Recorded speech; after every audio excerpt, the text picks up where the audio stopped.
Bonjour à toutes et à tous, j'espère que vous avez passé une bonne semaine. On va commencer ce week-end en parlant football.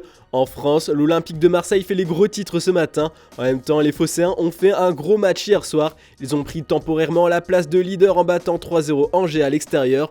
De quoi faire le plein de confiance avant d'accueillir le Sporting mardi en Ligue des Champions. Ils sont sur de bons rails comme l'écrit l'équipe. Enfin, un homme a mis tout le monde d'accord hier, c'est Jonathan Klaus. Il a tout cassé, l'international français positionné exceptionnellement sur le côté gauche et l'auteur de l'ouverture du score d'une magnifique frappe du gauche après une percée en solitaire. Puis l'ancien Lensois a ensuite délivré 2 passes décisives.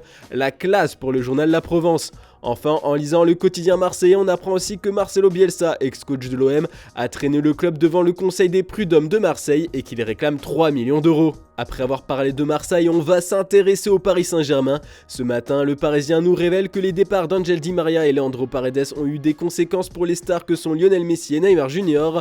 Les deux amis du Barça ont été isolés. Ces changements dans l'effectif ont permis de mettre un terme à un clan puissant, influent, qui pesait sur la vie quotidienne et les décisions sportives de Mauricio Pochettino. On apprend aussi que ce petit groupe s'opposait à Kylian Mbappé, l'autre superstar du PSG, sur différents points.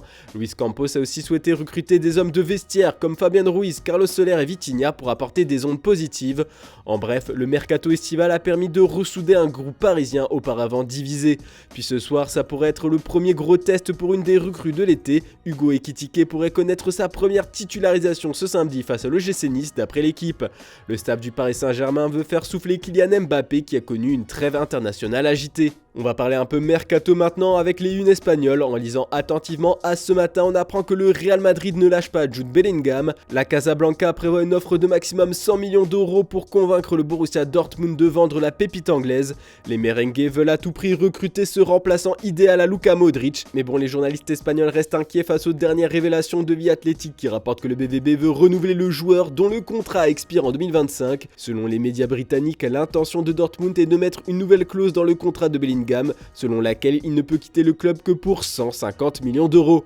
Un chiffre extravagant et le Real réfléchirait à la possibilité de s'aligner dessus pour ne pas rater un futur grand joueur. Et on va parler un peu d'Antoine Griezmann aussi ce matin. Comme toujours dans AS, on apprend que le Barça et l'Atlético de Madrid auraient trouvé un accord. En fait, les Barcelonais auraient accepté de négocier un déclassement de l'option d'achat. Cette dernière est fixée à 40 millions d'euros de base. Elle devrait maintenant être de 25 millions fixes plus 10 millions de bonus. Tout doit être bouclé avant la Coupe du Monde. Et pour finir cette partie, vu qu'on parle de l'Atlético et du FC Barcelone, on va feuilleter une interview d'un autre buteur qui a joué dans les deux clubs. Luis Suarez se confie sur ses ambitions avec sa sélection, en sens son très bon passage au Barça et surtout il confirme aux journalistes de Marca qu'il ne veut plus rejouer en Europe. Pour rappel, il joue en ce moment avec le Nacional de Montevideo. Toujours en Espagne, la presse catalane est très angoissée quand elle regarde le calendrier du FC Barcelone. Le club va enchaîner énormément de matchs dans un court laps de temps. Ça va être un octobre rouge comme le titre sport. Avec cette cadence, Xavi doit ménager une bonne partie de son groupe pour éviter que d'autres cadres ne se blessent. Du coup, le coach espagnol va piocher dans les pépites de la Masia. Pelayo Fernandez, Victor Barbera, Hector Fort et Marc Casado s'entraînent maintenant avec l'équipe première. Le dernier cité est dans le groupe pour affronter Majorque. Puis pour renflouer les caisses, le Barça compte toujours sur une future vente de Frenkie de Jong. Ça tombe bien, Manchester United est toujours sur le coup. En effet, comme le rapporte ESPN repris par Sport, de Jong continue d'être une priorité absolue pour Ten Hag, qui est convaincu qu'un accord sera trouvé entre toutes les parties. Les Red Devils présenteront une offre en janvier. En parlant de Manchester United, la presse anglaise ne fait que penser au choc du week-end, le tant attendu derby de Manchester. D'ailleurs, en conférence de presse, Erik ten Hag a révélé avoir pensé rejoindre un jour Manchester City, mais il ne voulait pas attendre plus longtemps pour succéder à Guardiola, alors il a préféré rejoindre le rival United.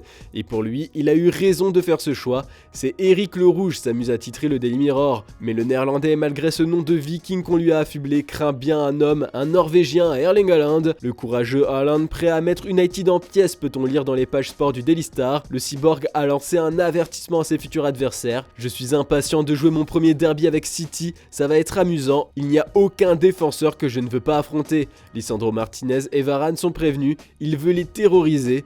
Des mots que l'on retrouve en première page du Daily Express. Les tabloïds britanniques mettent aussi en avant l'histoire de son père, Alf Inge, qui a participé à 10 derbys de Manchester entre 1994 et 2001, dont le dernier où il a été tristement haché par Roy Keane, une histoire Netflix comme si Erling Haaland était prêt à le venger. Et pour terminer cette revue de presse, on va s'intéresser au Bayern Munich qui prépare un coup de folie sur le marché des transferts. Même si les Munichois ont écrasé 4-0 le Bayer Leverkusen hier soir, il faut reconnaître qu'ils ne réalisent pas un bon début de championnat. Et pour effacer cet affront d'être que 3ème de Bundesliga, les Bavarois vont investir sur le mercato hivernal. Selon le journal allemand Bild, les responsables du Bayern ont rencontré secrètement Florian Wirtz afin de convaincre le joueur de 19 ans de déménager en Bavière. Le joueur de Leverkusen aurait déjà donné une réponse favorable et à en croire les dernières informations du média allemand reprises par AS, le Bayern Munich va devoir dépenser 100 millions d'euros pour se l'offrir, une somme colossale pour un recrutement XXL cet hiver. Voilà, c'est tout pour ce samedi, on se retrouve demain matin pour une nouvelle revue de presse. Bon week-end et bonne journée à toutes et à tous.